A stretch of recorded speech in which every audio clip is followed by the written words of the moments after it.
Good morning students, this is Twinkle Kumar, your computer teacher, and today your class for class 10th topic is working with Linux desktop and unit 2 chapter 8. देखिए students, last videos में हम जो आपका lines OS होता है उसकी commands के बारे में कुछ सीख चुके हैं। लाइनस ओएस के बारे में पढ़ा था आपने। लाइनस ऑपरेटिंग सिस्टम क्या होता है, ऑपरेटिंग सिस्टम क्या होता है, उसके अंदर कर्नल सेल्स वगैरह लास्ट वीडियोस में हम कंप्लीट कर चुके हैं। और अब जो हम बात करते हैं बेटा, वो बात करते हैं, ये इसका लास्ट टॉपिक है आपका, और ये आपका 1 से 2 क्लासेस में ही ख़त्म कर देंगे हम इसको, ठीक है बेटा। क्योंकि मैं आपको बताऊंगा क्या है, ज़्यादा कुछ नहीं है इसमें, 1 या 2 वीडियो में दो क्लासेस में ही हम इसको ख़त्म करेंगे। और देखिए सर, आपको बता दूँ कि बेटा ये वर्किंग विद लाइनक्स ओएस कुछ नहीं है, बस जैसा विंडोज़ 7 जब आप कंप्यूटर चलाते हो अपना या अपना फ़ोन चलाते हो तो एंड्रॉयड ओएस वाला वर्जन जो आपके सामने खुल के आता है। कंप्यूटर चलाते हो तो विंडोज़ वाला बटन आपके सामने खुल के आए, वो इन्वायरमेंट खुल के आपके सामने आता है।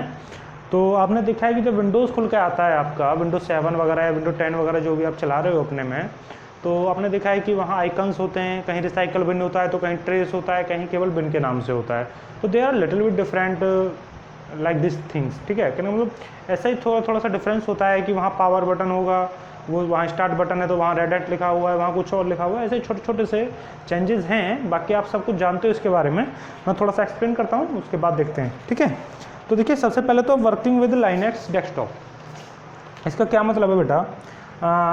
आपको कैसे लाइनक्स डेस्कटॉप का जो इन्वायरमेंट होगा वो आप किस तरीके से मिलने वाला है, ये थोड़ा सा इसके बारे में आप यहाँ सीखोगे। एक सबसे पहले टर्म आती है आपके चैप्टर की स्टार्टिंग में ही, GUI। क्या है बेटा? GUI, इसको बोलते हैं ग्राफिकल। मैं आपको बहुत बता चुका हूँ इसके बारे में, graphical user interface, graphical user interface. मैं इसके बारे में आपको कई बार बता चुका हूँ। एक होता है CUI, कमांड लाइन इंटरफेस, ठीक है, या फिर कमांड बेस्ड इंटरफेस ऐसा भी बोल सकते हो आप। लेकिन ग्राफिकल यूजर इंटरफेस में क्या है बेटा, आपके छोटे छोटे से आइकन्स बने होते हैं जिनसे आपको उस आइकन का मीनिंग कहने का मतलब वो किस चीज़ का आइकन है, किस सॉफ्टवेयर का, किस एप्लीकेशन सॉफ्टवेयर का आइकन है, इस चीज़ को पहचानने में आसानी हो जाती है। और कहीं ना कहीं आप इसको फिर अपने जो आपका OS है, ऑपरेटिंग सिस्टम है, उसको यूजर फ्रेंडली बना लेते हैं। कैसे बना लेते हैं? User friendly. यूजर फ्रेंडली का मतलब जिसको यूज़र अच्छे से समझ सके, ठीक। तो आगे देखते हैं। अब मैं समझता हूँ इस पर ज़्यादा मुझे बताने की ज़रूरत नहीं है। और इसी ग्राफिकल यूजर इंटरफेस की वजह से ही इसका नाम जो पड़ा है बेटा, एक तो होता था यूनिक्स। आपको मैंने बताया था लास्ट क्लासेज में कि यूनिक्स से आपका लाइनक्स बना है, ठीक है, और यूनिक्स से ही लाइनक्स बना है, ठीक है। तो यूनिक्स पूरा मैंने आपको बताया था, जो डॉस वगैरह थोड़ा ऐसा इन्वायरमेंट था उसका, बिल्कुल कमांड वगैरह वाला होता था, ठीक है। तो अब एक तो होता है लाइनस। अब बेटा लाइनस को इसके GUI फीचर की वजह से ही बोलते हैं एक्स विंडोज, ठीक है बेटा। क्या बोलते हैं? एक्स विंडो, ठीक है बेटा। या तो इसको बोलोगे आप लाइनस या फिर एक्स विंडो, इसी की वजह से इसका नाम ये पड़ता है।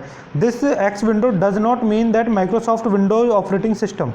देखिए अब आप ये मत समझना कि मैंने यहाँ विंडो लगा दिया है, क्या बेटा, अगर मैंने यहाँ विंडो लगा दिया है तो ये बिल्कुल उसकी विंडोज़ की तरह होगा, जो विंडोज़ आपका ऑपरेटिंग सिस्टम है उसकी तरह होगी। नहीं, बिल्कुल दोनों, बोथ आर सेम थिंग। वो होता है बेटा विंडोज़, ठीक है, ध्यान रखना, दोनों चीज़ अलग अलग है ना। ये विंडो और ये विंडोज़ 7, 10, ठीक है। और उससे पहले की जो XP वगैरह, विस्टा वगैरह जो भी आपने देख रखी हैं, वो सारी की सारी बेटा अलग सॉफ्टवेयर है। ये सॉफ्टवेयर अलग है, ये लाइनक्स है, ठीक है। तो इस चीज़ का आप ध्यान रखोगे। उसके बाद अब बात आती है कि इसमें और कौन कौन से होते हैं बेटा। एक G होम करके होता है लाइनक्स का, G होम करके आता है, एक रेड हैट करके आता है, उबंटू आता है, और काली ऑपरेटिंग सिस्टम, यानी कि कहना मतलब वो उनके लिए जो हैकर्स वगैरह होते हैं उनके लिए पैराडाइज होता है, ठीक है। मैंने आपको बताया था कि कौन सा पैराडाइज किसके लिए अच्छा रहता है। गेम्स वगैरह के लिए विंडोज़ पैराडाइज होता है, और लाइनक्स बिजनेस वालों के लिए पैराडाइज होता है। तो इस तरीके से मैंने आपको बताया था एक वीडियो में। तो इसी के पार्ट्स होते हैं बेटा, वो काली लाइनक्स, उबंटू, ये सब रेड हैट वगैरह इसी के हैं। तो उसके बाद अब मैं आपको बताता हूँ कि इसमें आपका कैसा इन्वायरमेंट जो है वो किस तरीके का मिलेगा आपको। जैसे बेटा आप कंप्यूटर को लॉगिन करते हो, जैसे आप अपने कंप्यूटर को स्विच ऑन करोगे, लॉगिन तो नहीं, कोई लॉगिन वाला बता रहा हूँ बेटा, स्विच ऑन करोगे जैसे ही, तो आपको एक इस तरीके से विंडो खुल के आएगी, हाँ, ठीक। क्या बेटा? विंडो। तो एक क्या होगा बेटा, यूज़र नेम, एक इसको पॉपअप बोलते हैं कंप्यूटर की लैंग्वेज में। यहाँ आपको यूजर नेम डालना होगा, यहाँ पासवर्ड, यहाँ क्या डालना होगा बेटा, पासवर्ड, और फिर यहाँ आपको ओके, कैंसल, और उसके बाद बेटा शट डाउन। ये 3 कमांड मिलेंगी, ठीक है। तो जैसे ही आप यूजर नेम और आईडी पासवर्ड डालोगे, एंटर दबाओगे, तुरंत वो आगे चला जाएगा। ओके पे प्रेस करना है, यानी आपको अगर एंटर भी नहीं दबाते हो, माउस से करते हो तो आप ओके पे, अगर आपको कैंसिल करना है तो कैंसिल कर दोगे ऑपरेशन को, और आपका पासवर्ड या आईडी आपको सही नहीं मिल रहा है, किसी और के कंप्यूटर को आप चोरी से चला रहे हो, तो बेटा शट डाउन का बटन दबा दोगे, ठीक है। कहना मतलब अगर शट डाउन करना है तो डायरेक्ट शट डाउन भी वहाँ से हो जाएगा। सबसे पहले इन्वायरमेंट आपको ये मिलने वाला है। फिर उसके बाद जैसे ये खुलेगा तो फिर आपको मिलेगा बेटा KDE, यानी कि के डेस्कटॉप इन्वायरमेंट।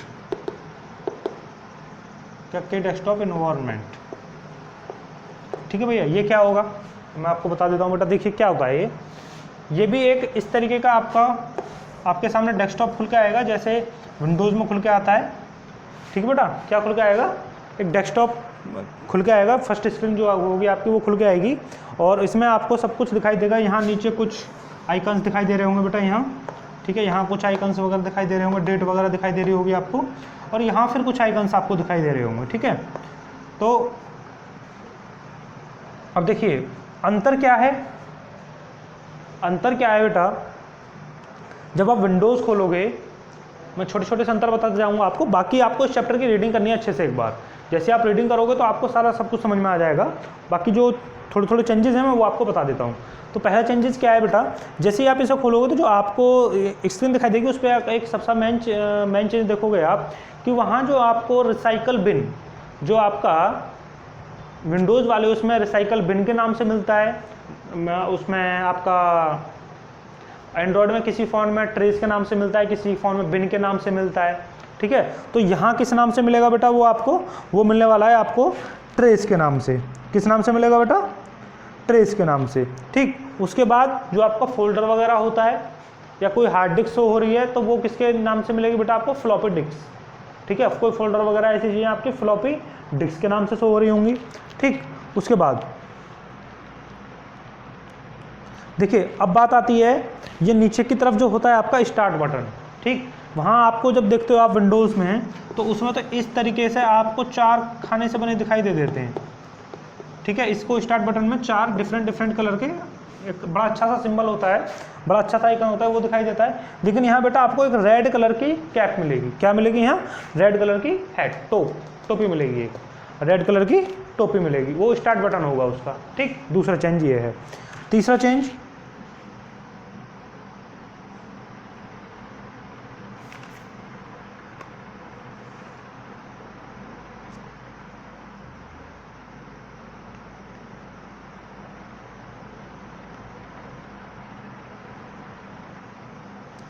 बाकी इसमें जो आपके चैप्टर्स में पिक्चर दे रखे हैं उनसे आप इजीली समझ सकते हो क्या चेंजेस मिलते हैं। बेटा मैं धीरे धीरे बता रहा हूँ आपको और क्या क्या चेंजेस आपको मिलने वाले हैं। देखिए एप्लीकेशंस में जब आप जाओगे, by clicking this option we confirm वो configure various option available in the figure below, then the option allows work different applications like application of accessory games and ये। बेटा देखिए यहाँ तो आपको एप्लीकेशंस में मिल रही हैं, किस में मिल रही हैं, एप्लीकेशन। जैसे आप इस पर क्लिक करोगे, एप्लीकेशन डालोगे तो आपको वो निकल के आ जाएगा, लेकिन वहाँ आपको मिलेंगी वो विंडोज़ वाले उसमें ऑल प्रोग्राम्स में। किस में मिलेंगी, ऑल प्रोग्राम्स, एक ये चेंजेस है। उसके बाद सिस्टम सेटिंग, वहाँ यहाँ सिस्टम सेटिंग मिलेगा आपको, वहाँ केवल सेटिंग के नाम से मिलेगा। किसके नाम से मिलेगा, सेटिंग। और सेटिंग भी कहाँ जाकर मिलेगी, कंट्रोल पैनल के अंदर। बेटा यहाँ कंट्रोल पैनल का अभी सिस्टम सेटिंग डायरेक्ट मिल रही है आपको, लेकिन वहाँ कैसे मिलेगी, कंट्रोल पैनल में जाके जब 5-6 ऑप्शन आएंगे आपके प्रेफरेंस वगैरह के, एप्लीकेशन सॉफ्टवेयर ये सब प्रेफरेंस वगैरह, उसमें आपको कंट्रोल पैनल के अंदर जाकर मिलेगा। यहाँ बाय डिफॉल्ट आपको अलग अलग मिलेंगे, लेकिन वहाँ कंट्रोल पैनल में setting, mouse setting, user account setting, preference वगैरह सारे कंट्रोल पैनल के अंदर मिलेंगे, ठीक है। उसके बाद वर्किंग विद टर्मिनल विंडो। देखिए यहाँ जो आपकी विंडोज़ खुल के आएगी बेटा, ऑल प्रोग्राम के बाद कुछ चीज़ें आपको ऑन फ्रंट मिल जाएंगी, लेकिन कुछ चीज़ें एसेसरीज के अंदर मिलेंगी। तो ऐसा उसमें भी होता है आपका, किसमें, विंडोज़ में। बट ये चैप्टर देखिए आप जब थोड़ा सा रीडिंग करोगे ना तभी समझ में आएगा, तब आप अपने हिसाब से देखोगे इसको। अब एक बटा आता है नेटवर्क कॉन्फ़िगरेशन, ठीक है। नेटवर्क कॉन्फ़िगरेशन वही है बिल्कुल जो उसमें आपका विंडोज़ में होता है, कोई ज़्यादा बड़ा अंतर नहीं है। बाकी आप थोड़ा सा इसको जब देखोगे, चैप्टर की रीडिंग करोगे, बिल्कुल समझ में आता रहेगा। हाँ, ये थोड़ा सा चेंज आता है बेटा, working with popup menu. Working with popup menu में थोड़ा सा चेंज आता है। वो क्या है, जैसे बेटा आप, जैसे मान लीजिए डेस्कटॉप पे ही है, अगर आपका माउस यहाँ ब्लिंक कर रहा है और यहाँ आपने राइट क्लिक कराया तो एक पॉपअप खुल के आता है, ऊपर व्यू वगैरह ये सब लिखा होता है, और फिर तीसरे चौथे नंबर पर लिखा होता है रिफ्रेश। क्या लिखा होता है, रिफ्रेश। तो यहाँ आपको रिफ्रेश वाला बटन ऐसे नहीं मिलेगा, ठीक है। इसमें रिफ्रेश वाला बटन नहीं मिलेगा, अभी कहाँ आएगा वो बताऊंगा आपको। यहाँ जैसे आप पॉपअप बनाओगे तो कुछ आपकी बुक में दे रखा है जिस हिसाब से, उस हिसाब का पॉपअप खुल के आएगा। और जो मेन डिफरेंस आपको मिलता है कि रिफ्रेश वाला बटन नहीं होगा। दूसरा, आपको जब भी आपको नया फोल्डर बनाना होता है, नई डायरेक्टरी बनानी होती है, ठीक है, तो वहाँ नीचे लिखा होता है न्यू, और जैसे आप न्यू पे सेलेक्ट करते हो तो वहाँ आता है फोल्डर, शॉर्टकट, क्रिएट, ये सब बहुत सारे पॉपअप खुल के, एक पॉपअप में बहुत सारे वर्ड्स खुल के आते हैं। लेकिन यहाँ आपको फोल्डर बनाने के लिए न्यू नहीं मिलेगा, यहाँ मिलेगा बेटा क्रिएट न्यू। क्या मिलेगा, क्रिएट न्यू। अब जैसे और वो सबसे ऊपर मिलेगा, यहाँ आपको लास्ट की तरफ मिलेगा उसमें विंडोज़ में, लेकिन लाइनस वाली उसमें किस में मिलेगा बेटा, सबसे ऊपर की तरफ क्रिएट न्यू। और क्रिएट न्यू के बाद एक पॉपअप खुल के आएगा, उसमें लिख रहा होगा डायरेक्टरी। फोल्डर का यूज नहीं होगा बेटा, वहाँ लिख रहा होगा डायरेक्टरी। डायरेक्टरी और फोल्डर सेम चीज़ होती है। फिर उसके बाद में बेटा HTML फाइल, टेक्स्ट फाइल, आपको कैसी फाइल बनानी है। कहने का मतलब वो आपसे, यहाँ तो केवल आप न्यू पे क्लिक करके आप केवल फोल्डर बना सकते थे अपना और एक शॉर्टकट फाइल बना सकते थे, लेकिन यहाँ क्रिएट न्यू पे जाके डॉक्यूमेंट फाइल भी बना सकते हो, HTML फाइल भी बना सकते हो, डायरेक्टरी भी बना सकते हो, और CD, फ्लॉपी डिस्क वगैरह, हार्ड डिस्क वगैरह को भी, लिंक ऑफ एप्लीकेशन वगैरह भी बना सकते हो, ठीक है। पेज नंबर 145 पे ये लास्ट में दे रखा है बेटा, उसके बाद देखना। अब देखिए क्रिएटिंग न्यू टेक्स्टिंग फाइल, तो इसमें अगर आप देखोगे तो बेटा थोड़ा सा यहाँ जब आप नाम वगैरह देखते हो तो उसका पॉपअप भी थोड़ा सा डिफरेंट हो जाता है। जो आप बुक में रीडिंग करोगे, आप पिक्चर देख लेना, आ जाएगा समझ में। अब आता है जीनोम डेस्कटॉप इन्वायरमेंट। क्या आता है बेटा, जीनोम डेस्कटॉप इन्वायरमेंट। बेटा ये क्या है, आपका पूरा का पूरा इसमें कमांड्स वगैरह दे रखी हैं, और कमांड्स कौन सी किसके लिए है वो मैं आपको लिखा देता हूँ। ये चीज़ आप अपनी कॉपी में नोट डाउन कर लोगे। बेटा ये चैप्टर यहाँ से समझाने से ज़्यादा आपको आपकी रीडिंग करने से आएगा समझ में। देखिए अगर मैं आपके सामने होता क्लासरूम में तो एक अलग बात होती, लेकिन क्या कर सकते हैं, मजबूरी है। चलो मैं ऐसे बता देता हूँ, लिखने की क्या ज़रूरत है। देखिए बेटा पेज नंबर 146 पे ये कमांड्स लिखी हुई हैं, ये आपको नोट डाउन कर ली हैं। मैं लिखवा भी देता हूँ, समझ में भी आ जाएगा आप लोगों के, ठीक है। एक्सिस वाला बटन जो होता है वो क्लोज मेन्यू को क्लोज करने के लिए, जो भी आपका कहने का मतलब, कई बार क्या होता है कि आप मेन्यू पे मेन्यू खोलते चले जाते हैं, फाइल पे फाइल खोलते चले जाते हैं, और उसको बंद करना है तो एक्सिस बटन को 4-5 बार प्रेस कर दीजिए। Alt plus tab,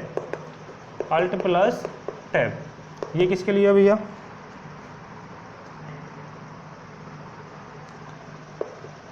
cyclic forward. वैसे आप इनको याद कर लीजिएगा, विद पॉपअप आइकन,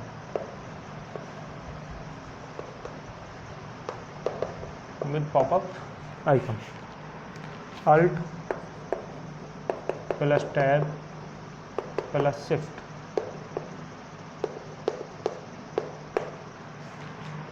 ये क्या है, cycle backward.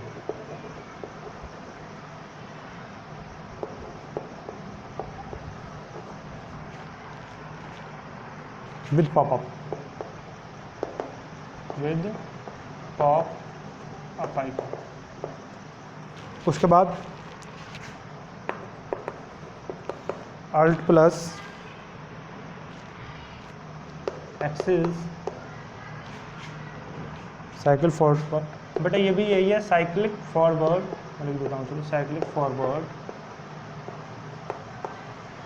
Without popup menu, without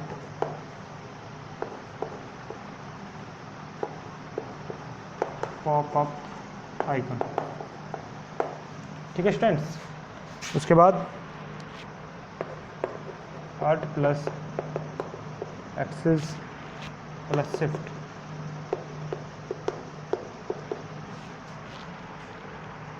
backward, cyclic backward without popup menu.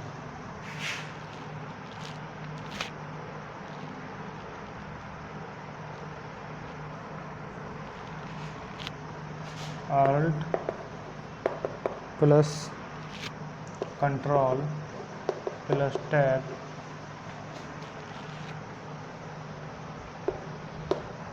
ये किसके लिए बेटा? साइक्लिक फॉरवर्ड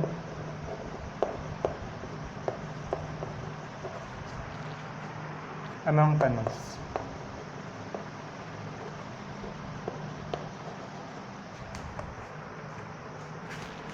उसके बाद Alt plus control plus tab plus shift.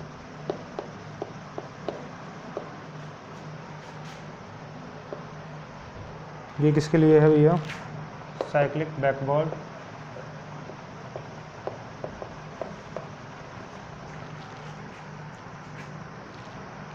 Among panels.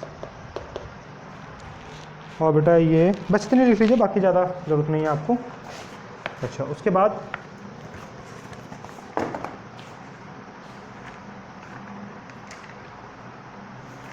देखिए ये ख़त्म कर देता हूँ मैं इस चैप्टर को। अब आता है नेटुलाइज फाइल मैनेजर। क्या आता है बेटा? नेटुलाइज file manager. It is the manager. देखिए ये क्या है, कुछ नहीं है, बस आप इसको थोड़ा सा नोट डाउन कीजिए, मैं अभी बताता हूँ। ठीक है,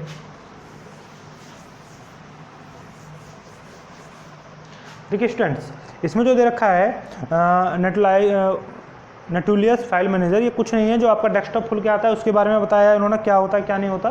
मैं आपको बता देता हूँ, जो आपके डेस्कटॉप के बीच में शो होंगे बेटा, ये आपका पूरा क्या है? डेस्कटॉप। बेटा जो इधर आपके शो रहे होंगे ये क्या होंगे? आइकन्स। क्या होंगे? आइकन्स। कुछ नीचे भी आइकन्स शो हो रहे होंगे बेटा यहाँ, ठीक है। इसको क्या बोलते हो आप बेटा? पूरे को टूल बार। क्या बोलते हो बेटा? Tool bar. और उसके बाद ये होगा बेटा पैनल ट्रे। यहाँ होती है ट्रे सी होती है यहाँ, इसको बोलते हो आप पैनल ट्रे। पैनल ट्रे, ठीक है। ये डेस्कटॉप, वहाँ सिर्फ टूल बार से ही काम चल जाता है विंडोज़ में, लेकिन यहाँ पैनल ट्रे भी होती है, ठीक है। उसके बाद में फीचर्स ऑफ जीनोम, ये जीनोम पैनल क्या है ये बता देता हूँ। It is a place from where you can change the manage और मेंटेन योर डेस्कटॉप, ठीक है। अब मैं आपको बता दूं बेटा, डेस्कटॉप को मैनेज करने के लिए जब विंडोज़ आप करते हो तो राइट क्लिक करोगे, नीचे प्रॉपर्टीज आता है लिखा हुआ, ठीक है। नीचे प्रॉपर्टीज या स्क्रीन ऐसा करके लिखा हुआ आता है, वहाँ से मैनेज करते हो। लेकिन डेस्कटॉप में किस नाम, उसमें सॉरी लाइनक्स में किस नाम से आता है? वो जीनोम के नाम से, ठीक है स्टूडेंट्स। और उसके बाद फंक्शंस ऑफ जीनोम क्या है वो आप यहाँ से इजीली लिख लोगे। और अब आप बेटा मुझे कुछ स्टूडेंट्स मैसेज करके, ये चैप्टर मेरी तरफ से ख़त्म हो गया है, बस थ्योरी है पूरी, आप इसकी रीडिंग कर लीजिएगा अच्छे से और अपने नोट्स वगैरह बना लीजिएगा। और अब आप मुझे अच्छे से स्टूडेंट्स, जो देखिए जो आप मुझे पता है सीरियस होकर पढ़ते हो, ठीक है, तो आप स्टूडेंट्स अब मुझे ये बताओगे कि अगला चैप्टर हमें कौन सा शुरू करना है, नेक्स्ट चैप्टर हमें कौन सा शुरू करना है, यानी सी लैंग्वेज पढ़नी है या फिर जो बुलन, ये आपका नंबर सिस्टम वाला जो बुलन वगैरह मेमोरी वगैरह है वहाँ, या वो वाला जो बीच में टॉपिक छूटा हुआ है, ठीक है, वो पढ़ना है। यानी कि यूनिट 3 पढ़नी है पहले, यूनिट 2 कंप्लीट होती है, यूनिट 3 पढ़नी है या फिर यूनिट 4 पढ़नी है, ये आप मुझे बताओगे। कहने का मतलब यूनिट 4 में पूरी सी लैंग्वेज आपकी, सी प्रोग्रामिंग है, और यूनिट 3 में जो आपका टॉपिक बीच में छूटा हुआ था बुलन मेमोरी वगैरह, ये जो हैं थोड़ा नंबर सिस्टम का भी पोर्शन है वो पढ़ना है। तो ये आप मुझे सभी मैसेज कर करके पर्सनली व्हाट्सएप पे बताओगे, जिसके ज़्यादा वोट्स मिलेंगे मैं वो ही शुरू कर दूंगा, ठीक। दूसरी बात बेटा, आपको आपकी जो नेक्स्ट क्लास होगी, अब नेक्स्ट क्लास नहीं होगी, पहले आपका एक टेस्ट पेपर होगा, और वो भी होगा किसमें? मंगलवार में, ठीक है। मंगलवार यानी आज कितनी तारीख होगी? 22, 23, 24, 25, यानी मंगलवार जो आ रहा है, नेक्स्ट क्लास जो होगी आपकी वो टेस्ट नहीं होगी, वीडियोज़ नहीं जाएगी, बट आपके लिए लिंक आएगा और आपको टेस्ट पेपर देना है। अब बात आती है कि टेस्ट पेपर का सिलेबस क्या होता है, हैं? टेस्ट पेपर का सिलेबस क्या होता है? तो सिलेबस में बेटा पूरा का पूरा ये लाइनस वाला रखते हैं, पूरा का पूरा ऑपरेटिंग सिस्टम और ये लाइनस वाला, यानी कि जितना मैंने पढ़ाया है आपको उतने में से, जो राजकुमार जी ने पढ़ाया है उसमें से नहीं, जो मैंने पढ़ाया है सिर्फ उसमें से टेस्ट पेपर लूँगा मैं, ठीक है। यूनिट 2 कंप्लीट हो गई आपकी। अच्छा, उसके बाद अब मैं उल्टा बोल रहा हूँ सारा का सारा, अब मैं सीधा बोलना शुरू करता हूँ। सबसे पहले तो आज आप लोग अपने जितना भी आपने वर्क कर रखा है, तो मुझे जैसे फसी जुफीसा है हमारी क्लास में, और आयुषी है, और क्या नाम है उसका सक्षम है, क्या नाम है सक्षम है, और भी हैं क्या नाम है लक्ष्य है, ये कुछ बच्चे हैं बढ़िया बढ़िया जो काम अपना टाइम से कंप्लीट करते हैं। ये बच्चे तो मुझे ज़रूर ही अपना वर्क सेंड करेंगे और फिर मुझे ये बताएंगे कि इस चैप्टर के नोट्स आप खुद बनाओगे या मुझे बनवाने की ज़रूरत पड़ेगी। ये सारी की सारी बातें चाहे आप मुझे कॉल करके, चाहे मुझसे मैसेज करके आप मुझसे बातचीत करोगे, थोड़ा सा इस चीज़ के बारे में हम चर्चा करेंगे कि आगे की प्लानिंग क्या करें पढ़ाई लिखाई की, ठीक है। क्योंकि बोर्ड का एग्ज़ाम है तो थोड़ा सीरियस होकर भी पढ़ना है। तो पहले आज सबसे पहले बेटा आप जितना वर्क कंप्लीट हो गया उसको भेजोगे। अगर इस चैप्टर का भी हो जाता है अच्छी बात है, अदरवाइज आपके नोट्स नहीं बन पाते हैं आप मुझे बताओगे। अगर आपके किसी अच्छे बच्चे के बन जाते हैं तो मैं अदर बच्चों को सेंड कर दूंगा, ठीक है। तो सबसे पहले बेटा आप मुझे सजेस्ट करोगे कि नोट्स का और आज का काम भेजना है। उसके बाद सेकंड आप अपने टेस्ट की तैयारी करोगे। सिलेबस मैंने आपको बता दिया पूरा लाइनस जितना मैंने आपको पढ़ाया है वो। और तीसरी चीज़ आपको मुझे ये बताना है कि हम यूनिट 3 की शुरुआत करें या यूनिट 4 की करें। कहने का मतलब सी लैंग्वेज पढ़नी है। सी लैंग्वेज की बेटा मैं इस वजह बात कर रहा हूँ क्योंकि ऑनलाइन क्लास चल रही है और आपको पता है कि प्रैक्टिकल उसका पूरा ऑनलाइन बड़ा इजीली हो जाएगा। जैसे हमने यूनिक्स वगैरह पे 1-2 कराए थे, तो ऐसे प्रोग्राम्स मैं लैपटॉप पे बना के आपको वीडियोज़ में प्रोवाइड कराऊंगा, तो अच्छा हो सकता है उससे, ठीक है। एक आध मोबाइल पर बनाएंगे और एक आध उस पर कुछ वीडियोस उस पर बनाएंगे डेस्कटॉप पे, जो बच्चे मोबाइल पे भी कर लें उस चीज़ को। तो बेटा इन चीज़ 3 चीज़ें बात करनी है। 3 चीज़ों के बारे में मैंने चैप्टर तो ज़्यादा वो नहीं था, मैंने मुझे पता था आपको ज़्यादा वैसे नहीं रीडिंग से समझ में आने वाला है, फिर प्रैक्टिकल से समझ में आएगा, तो इस वजह ज़्यादा मैंने इस पर टाइम नहीं लिया है, कोई बात नहीं। और आप इन 3 चीज़ों के बारे में मुझसे चर्चा करोगे। उसके बाद हम टेस्ट लेने के बाद फिर आपकी क्लासेस जो भी टॉपिक बोलोगे उसी से आपकी रेगुलर कर देंगे। ओके स्टूडेंट्स, तब तक के लिए थैंक यू।